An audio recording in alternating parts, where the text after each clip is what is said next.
All right, so today I'm excited to share with you guys a little bit about my programming philosophy and how I make workouts and just the methods behind what I'm doing with my athletes and basically share with you some main principles of how to set up your structure so that it does relate back to sport and it does give you the most transfer and the best results on the field. And the beauty of it is that it can work for any sport. It doesn't have to be just football. Today we're going to go into a lot of football examples, but by using the same principles, all you have to do is swap in a different sport, and then I'll give you the framework to how to break that down and how to develop and build your training so that you can maximize your performance. First, though, I got to just give credit where credit's due and thank all those people that have just had a huge impact on me and made me a better coach. And in some way, shape, or form, a lot of these people I've gotten to work with personally or meet personally, but others I've just watched their videos or read their books and just try to take from everywhere. And there's nowhere you can't not learn from someone. There's always more to be learned, no matter what they're doing. They're doing something good, something bad. But I just thank those people who are on this list, and there's plenty of people that I've left off that I'm sure I'll think of after I make this. But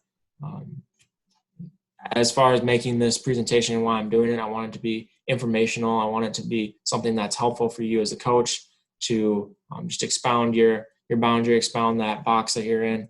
And then second, I want it to be actionable. Whenever I'm doing continuing education, I want it to be something that I can apply towards my athletes and help them get better in some way. And I try and provide a lot of practical examples of how you can actually implement it. And it's not just theory, it's things I'm actually doing with my athletes. And then impactful, if you're going to make changes to your program, I want it to be impactful changes, things that you actually see show up on the field and hopefully help to lead to more wins and developing your athletes to their maximum capacity. So as we get into it, the game determines everything. So the first and most important principle is the specificity principle. It breaks down into two parts. So first is that SAID principle, so specific adaptations for imposed demands. The body adapts to specific stresses that are placed upon it, and we need to identify that so that we can make sure we're applying the appropriate stresses so that we can get the accurate and the results that we're looking for. And then second would be the sport demands base. So it's a three-part task analysis of breaking down the sport and working backwards from the actual game.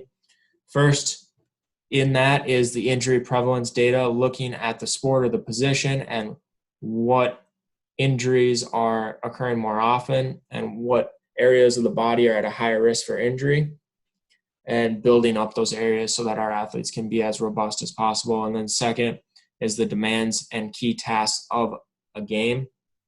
So we need to look at the energy system demands, we need to look at the movements, we need to look at the task demands and all of those different aspects so that we can understand the game better, and then we can develop our programming to meet those needs and making sure we're covering all our bases. And then third is the individual athlete analysis. So what are those deficiencies in the individual athlete that they're not quite meeting those key performance indicators, and what are those things that they need to improve on to maximize where they're at and their potential in their ability. And when we talk about sport preparation, it breaks down into four main coactives, and I'll talk about here a fifth one here as well, but the technical and tactical side of things, your physical side of things, and your psychological side of things. And then another one that encompasses all of those things is your cultural coactive. So how the whole team or the organization works together and what kind of culture you've created. And at the center of all of that is player health. So always looking at things from the long-term perspective of what is going to be best for this athlete in the long term and how they can maximize their potential, but also reducing that risk of injury, because we need to have players available and able to perform more often so that they can continue to make those improvements. So 4 keys for training transfer. 1 would be working backwards from the game. So we're going to start with the game. We're going to identify key scenarios of that game. Then we're going to, within those scenarios, identify key maneuvers. And the movements that make up those maneuvers, and then the muscles that are used in those movements. And then the second would be constraints-led approach. We're going to throw this idea out there of increasing variability to improve our movement bandwidth and our motor ability. And then number 3 is biomotor specificity, understanding what type of sport it is, what type of position it is. Do they need more strength, more speed, or where on that continuum they land, and where we need to spend a lot of our time and emphasis developing. And then special strength exercises. So using dynamic correspondence to categorize our exercises, progress them, and develop them to the max ability. So as we start to break this down, this is a little flow chart that everything below is dependent on the thing above. So technical, tactical elements are dependent upon the game, and then we start flowing down into perceptual motor speed, and that breaks off into 2 parts, the perceptual cognitive side and the physical qualities. A lot of strength coaches out there spend majority of their time focused on the physical qualities, which we'll get to that in a second. They are very important. They need to be developed properly, but we need to also marry the perceptual cognitive side with that physical side so that we can train the entire athlete and make sure everything is becoming as efficient as possible. So when we look at the perceptual cognitive side, it breaks off into your sensory and then your cognitive categories. So your sensory would be those 5 or 6 senses, your visual, the touch, hearing things, and then your vestibular or balance system. And then the other side would be your cognitive, which would be reaction time, decision-making, situational awareness, your attunement to a situation or specific cues, and those attractors and fluctuators. And when we slide over to the physical side, we're looking mainly at the change of direction speed. So how an athlete decelerates and produces force in all vectors, and that's dynamic rate of force development. So those eccentric, concentric, and isometric actions, and how quickly we can go through those and change direction and produce force. And so the 3 things that go into that would be speed, power, strength. Speed, very important topic, that if you want to maximize an athlete in football, they have to become faster. And we won't get into that too much today. I have other presentations on that you can see. And then power, we'll touch on this today, but we won't get too much into detail. But that is the jumps and plyos and the different directions of force are very critical to maximizing how we're changing direction on the field, how we're moving on the field, and developing that specific power. And then strength. So your muscular tendon strength and how it breaks down into the eccentric, isometric, and concentric actions, and then breaks down into the different movements, which break down into the different muscles, which are all critical for how we move in sport. And so trying to take a big picture and then getting down into the more minute details of everything and how it connects together. So one of the big questions that we get is, how do you know that all of this stuff transfers? And when we watch the game, we'll see one of the big things is the scenarios that we've been practicing all off season, and we're putting our athletes in over and over again. When they find themselves in those positions on the field, they're very efficient and effective, and are quick reactors in those situations where they're often making the right decisions, that they're thinking 1 or 2 steps ahead of the opponent. And so it's fun to watch because they feel very confident and comfortable in the situations, and other teams we play may not feel or look as comfortable and confident. And so we've seen a lot more on offense, a lot more broken tackles, or situations where they're getting more out of the play than the other team would like. And then on the defensive side of things, where we aren't missing as many tackles and we are being able to be good in space and take down the opponent. So here's a short little clip of one of our running backs making plays in the open field. It's fun to watch as he comes around the corner. Obviously, he has to have the technical and tactical abilities to know the play. Then as he gets into that open space, reading that defender, anticipating what angle he's coming at, and putting a move on him, having that physical ability to decelerate, withstand, and then produce that force in a different direction and accelerate out of it, and reading those blockers on his way into the end zone.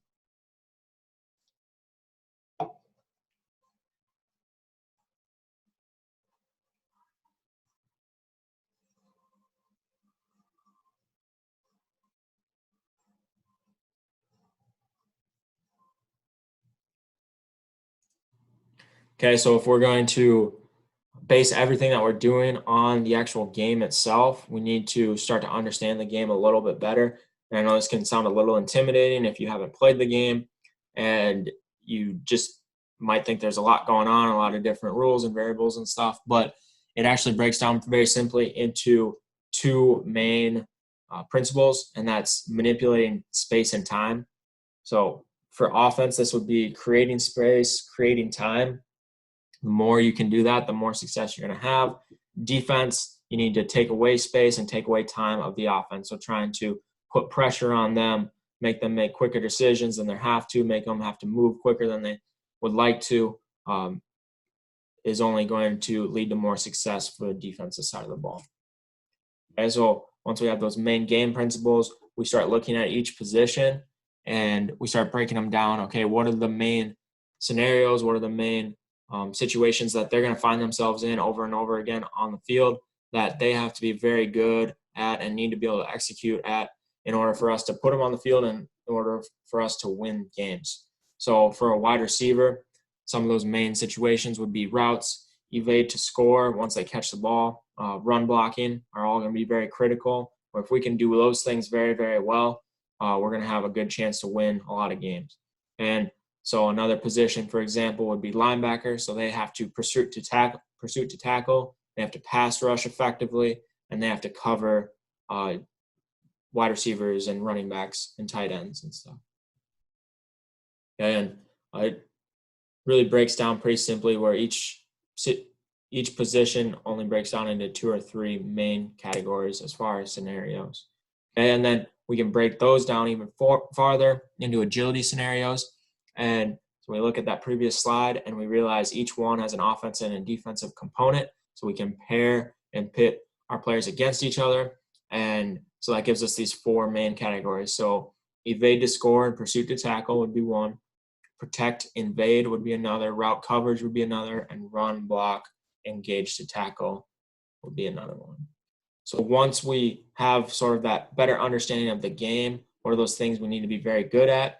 We need to then take a dynamical systems approach or a constraints-led approach and understanding more about motor learning and how athletes develop these skills. And so we can implement those practices to optimize skill acquisition and improve that sport movement. So some of the ideas that I've gotten have come from Nikolai Bernstein, where he's known as the father of biomechanics. He's super well known in the sports performance field, and we can attribute a lot of things to him. He also mentored Yuri Vergashansky and Vladimir Zatorsky, very well-known sports scientists and sport performance coaches. Big thing that he did was his dynamical systems theory was in opposition of the traditional cognitive approaches or schema theory, which the problems that he had with it were that the context condition variability problem and the degrees of freedom problem both caused a lot of issues that don't seem possible if you look at it from a schema theory where everyone's got all these different separate individual skills or individual processes that they have to go through for every skill, because we would just become overcomplicated with everything and have paralysis by analysis, not being able to perform as fluently and properly as we do. And then from him came Newell's theory of constraints. Constraints are factors that limit, contain, or help shape the development of movement. There's 3 types of constraints. There's environmental, there's task, and there's individual constraints. And in sport, skill performance is determined by the interaction between individual, task, and environmental constraints. So to break down these constraints a little bit further, and you can see the graph on the right. So how this constraints-led approach works is you have, the individual, the environment, and the task, and they're all interacting with each other at all times and have this cyclical fashion of, if the environment changes, that's going to change the other aspects. So they all have to play against each other and feed in with each other. And so there's this cycle of perception and action where the individual is perceiving those different variables going on and then acting upon what this given situation is. So an organismic or individual constraint refers to the individual characteristics of the athlete and how these affect movement output. Physical, technical, behavioral, and perceptual, and we'll talk more about the physical side in a little bit, and the technical and side we talked about already. But understanding how if that athlete gets stronger, they get faster, or they have more perceptual cognitive processing abilities, that's going to also change how this perception action cycle works. And then the task, so the constraints related to outside of the body, a specific task or skill.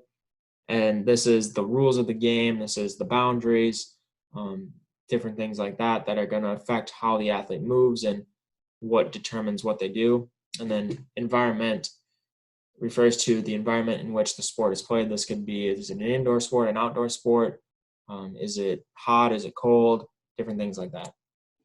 Okay, so now that we've kind of talked about and understand the main scenarios that we have, there's only 4 scenarios and they're pretty simple, but as you watch in games, they'll find themselves in these scenarios over and over again. But every time they find themselves in these situations, there's going to be something different. There's going to be a lot of variations to those, variations off of those main ones.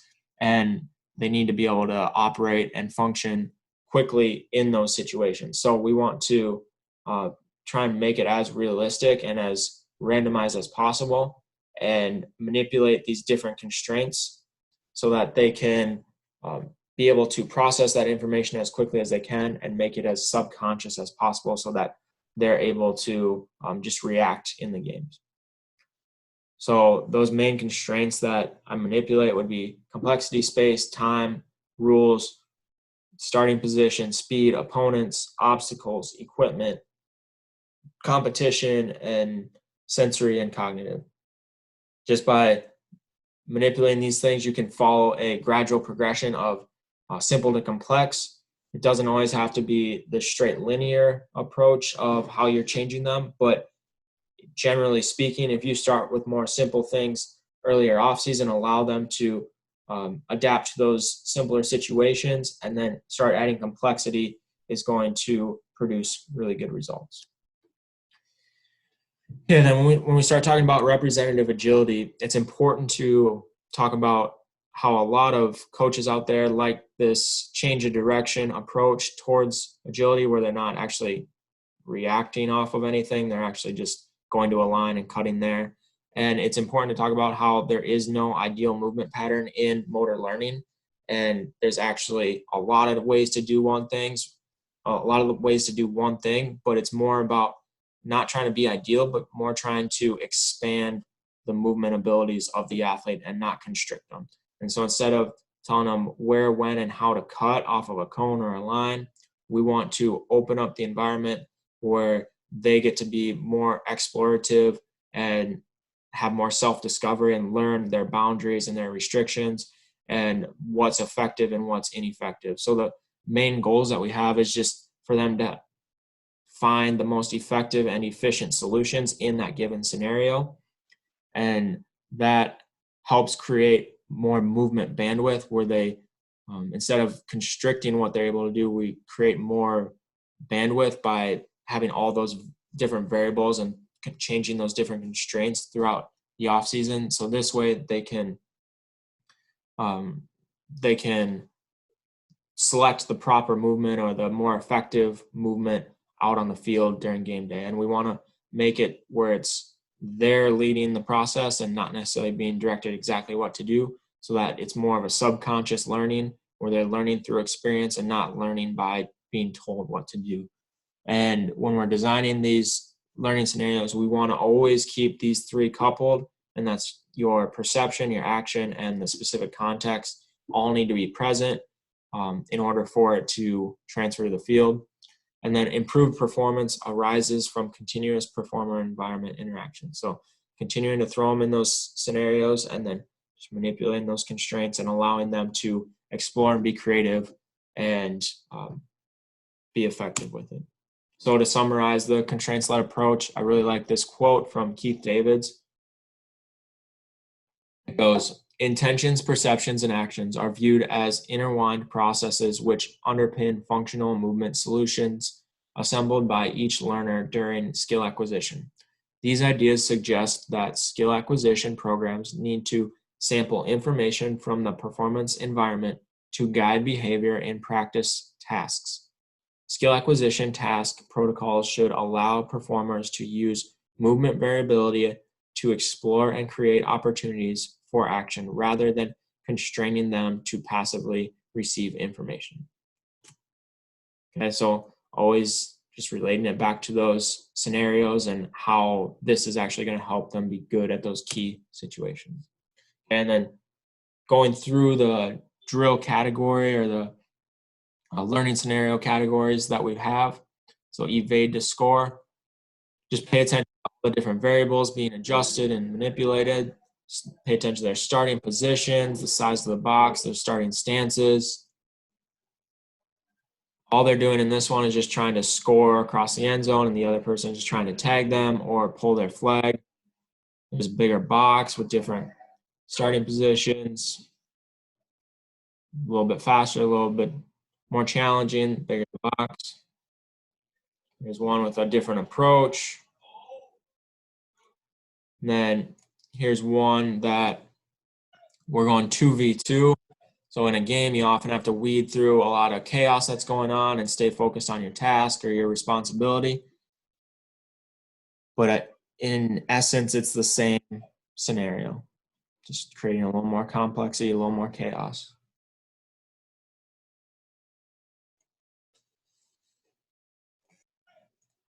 Okay, next would be a route coverage situation. So this first one is going to simulate press man. Okay, so you can again start from different positions. The boundaries in this one, this particular one, are the goal line and the 5, where they have a 5-yard window, a 5-yard alley to work through.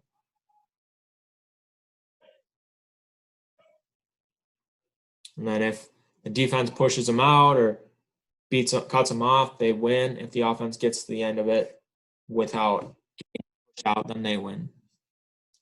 All right, so here we're just going option routes. The receiver knows the options that he has, and the defender is just trying to stick on his hip. You could also put gates out there or 2 cones for them to race through once that decision's made.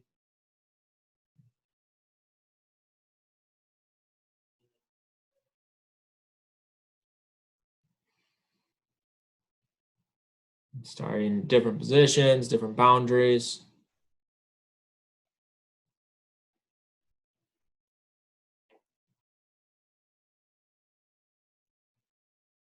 Just getting them to read those important tells, those hips. Okay, next would be a protect invade situation. So a lot of times this is a good one for O-line, D-line. So D-line trying to attacker knock over the garbage pail, and offense just moving those feet, staying in front of them.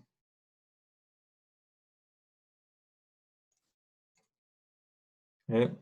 And then here's one thing that's also a lot of fun and very effective, and it creates more complexity as well, is going with small-sided games for football. And a lot of other sports like soccer and stuff use small-sided games pretty regularly, but football, it's not as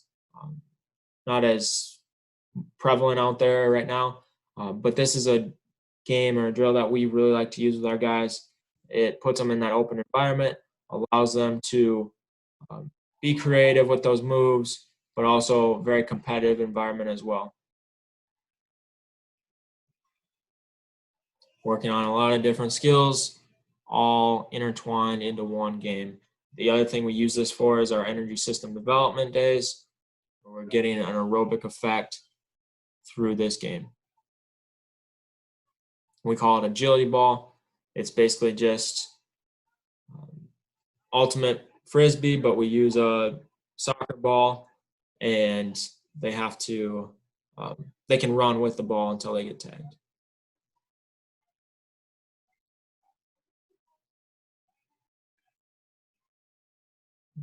It's just two-hand touch. Works on a lot of cover and defensive schemes as well. All right, so I know a lot of people that talk about either speed or agility or different specialized stuff, they can get kind of cutesy or start to not respect the weight room side of things very much because they focus so much time on the field. And I'll be the first to say, like, the stuff that we do on the field is very important, and that will always be central into what we're doing. But in order to fully maximize the potential of an athlete, we have to use the weight room and resistance means to maximize that movement bandwidth. So if we can, if an athlete has issue changing direction because they're not strong enough to decelerate that amount of force, then we need to get them stronger in those movements so that they can open up those different cutting options or those different moves that once were not possible. Okay? So over a 4-year time period in college, athletes can see dramatic improvements if we're attacking it from the weight room side and the field side simultaneously. So goals in the weight room that we have for agility would be to prepare the tissue to decelerate, withstand, and transmit force in all vectors. Okay, not just vertical, not just frontal, but all vectors, and we'll go over what those are in a second. Okay, and then increase the rate of force development is going to be very critical. So we saw that graph at the beginning, breaking down the physical qualities and how we need to change direction in all different movements. So rate of force development is going to be critical to that. And what makes up rate of force development is your strength, your power, and your speed. So strength breaks down into those eccentric, iso, and dynamic strength. And then power would be our jumps. And then speed would be sprinting. All right, then categorizing these movements, I really like the stuff that Anatoly Bondarchuk and Yuri Verkhoshansky have done, and I've taken a lot of what they've done and tried to apply it to my own methods. And so I try and break down all my exercises into general preparatory exercises phase, special preparatory exercise phase, special development exercises, and then competition exercises.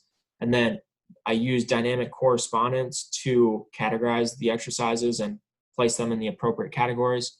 And so that dynamic correspondence there's 5 different things. They are amplitude, range of motion, direction of the movement, the accentuated region of force production, the dynamics of effort, the rate and time of maximum force production, the sequence of muscular work.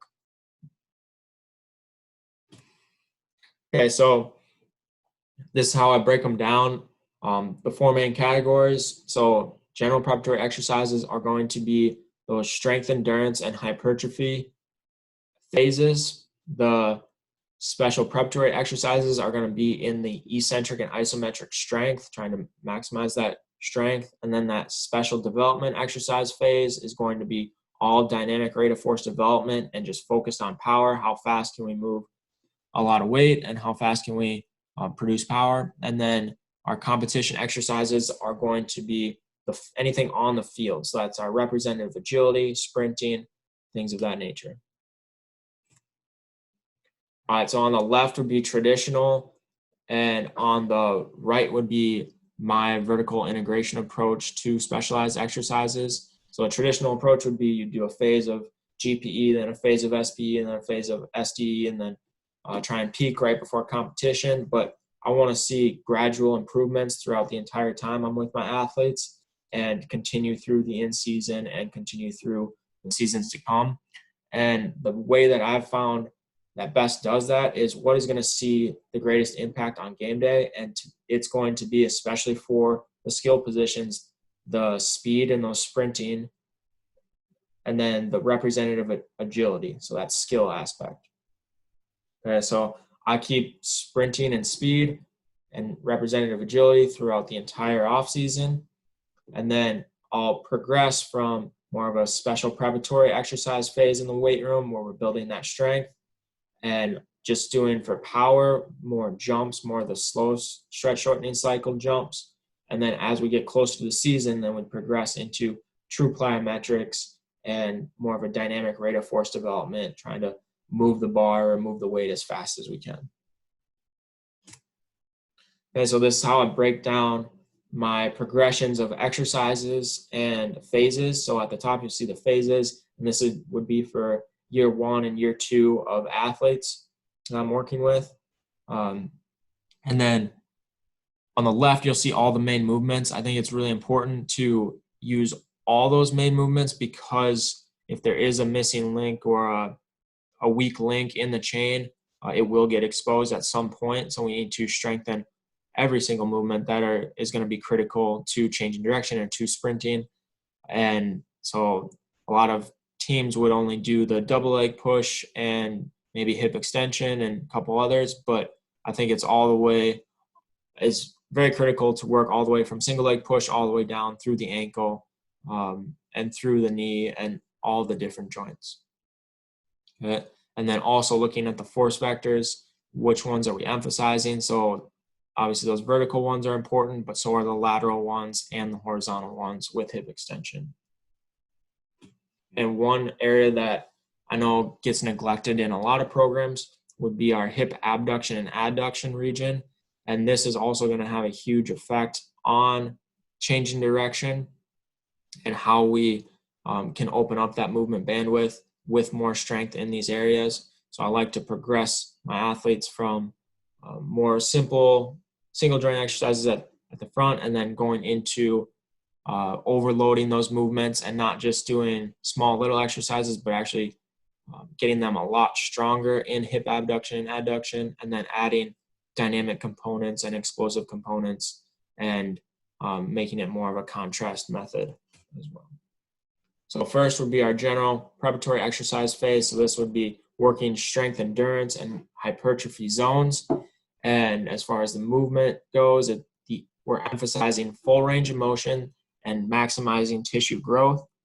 They usually meet less than 2 of the dynamic correspondence criteria. You'll see everything is full range of motion, building that general strength everywhere. So this will be a abduction one that can get you really strong and take care of some weak links that some athletes will have and come in with. And here would be hip abduction. Again, you can get your hip abductors a lot stronger than you'd think, which carries over really well to the field. And then barbell RDL. So increasing that length of that hamstring as well in this, going full range of motion, getting as deep as we can with a flat back is critical for setting ourselves up for success. And then same thing with glute ham hyper.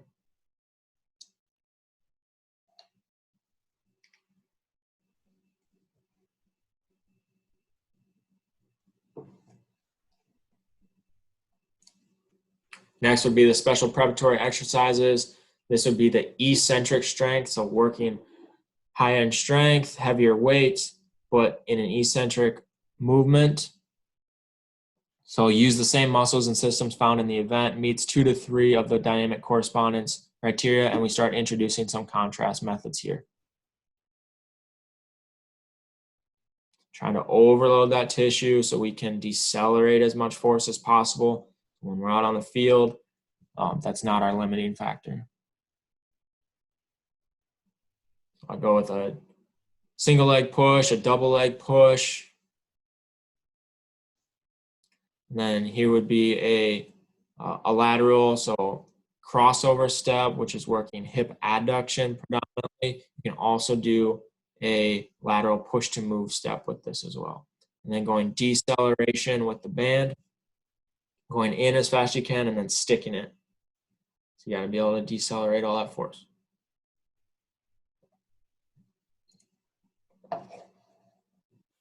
And strengthening our ankles and feet is very critical as well. The main decelerators of the tibia in change of direction or when we decelerate are our hamstring and our soleus. So making sure we're getting both of those is important. Hamstring as well. Get all the way out there, get that whole thing lengthened and strengthened.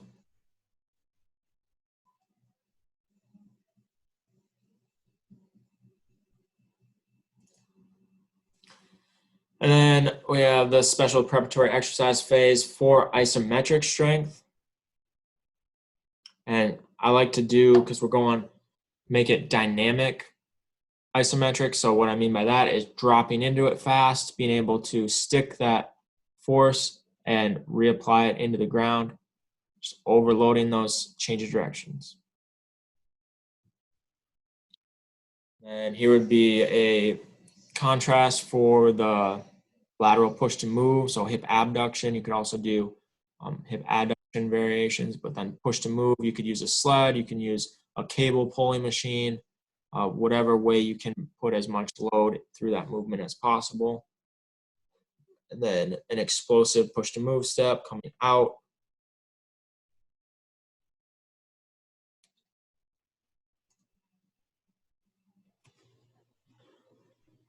So moving into the special development exercises or that power phase.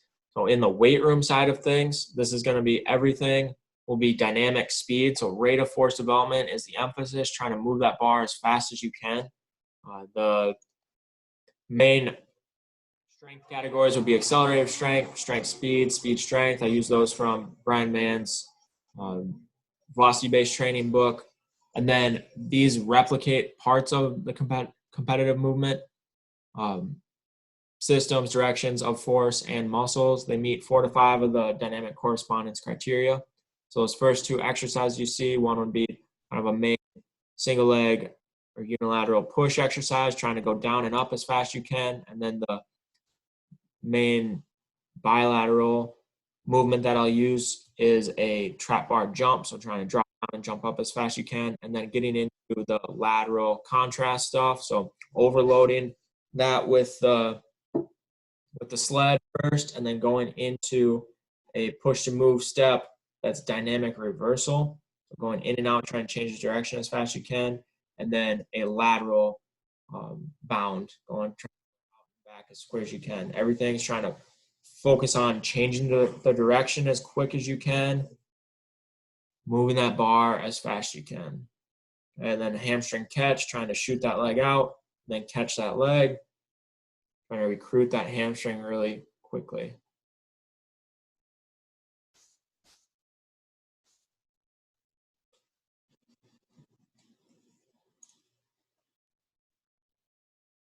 Yeah. Hamstring tantrum, trying to recruit that hamstring and relax it as quick as possible.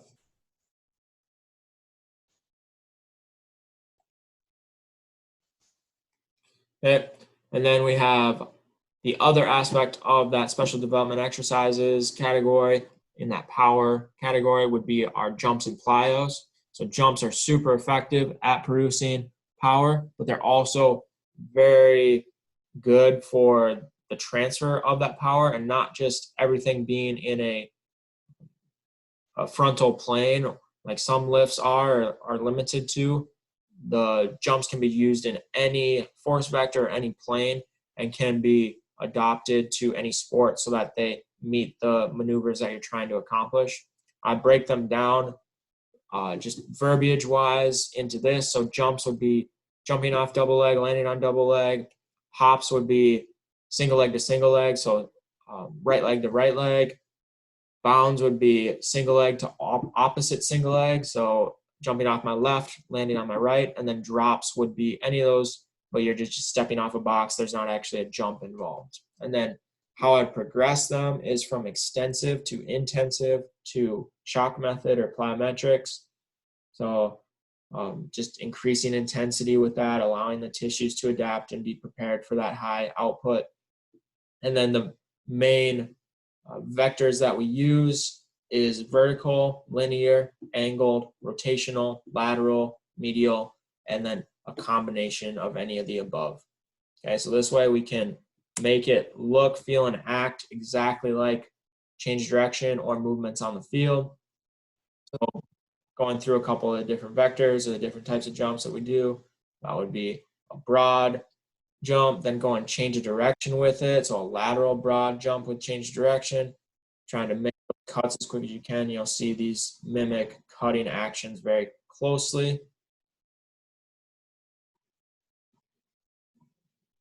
Different combinations of bounds or jumps or hops. And then here would be a perception action variable. So she's jumping and I'm having to react to her, just recruiting those movements like we talked about earlier.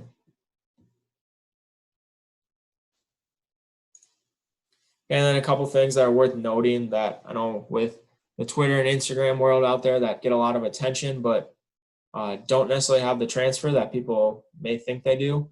And it's important not to be wasting your time or your athlete's time and energy with means or methods that might look cool, but don't actually do what you're trying to accomplish. So a couple of those things would be large amounts of change direction or technique work. And I will do some change direction stuff so that the athlete's able to decelerate, withstand, and produce force in all those different vectors. And it's more of a tissue focused and just taking the perceptual side out of it. But I don't do very much of that. And usually it's just within a performance prep or athlete coming back from injury or something like that. But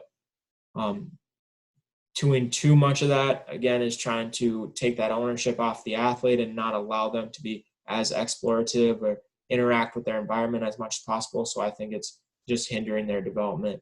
Other things that are a little bit misguided would be reactive flashing lights or reactive cones, ladders, water bags, coaching pointing, math problems, sand.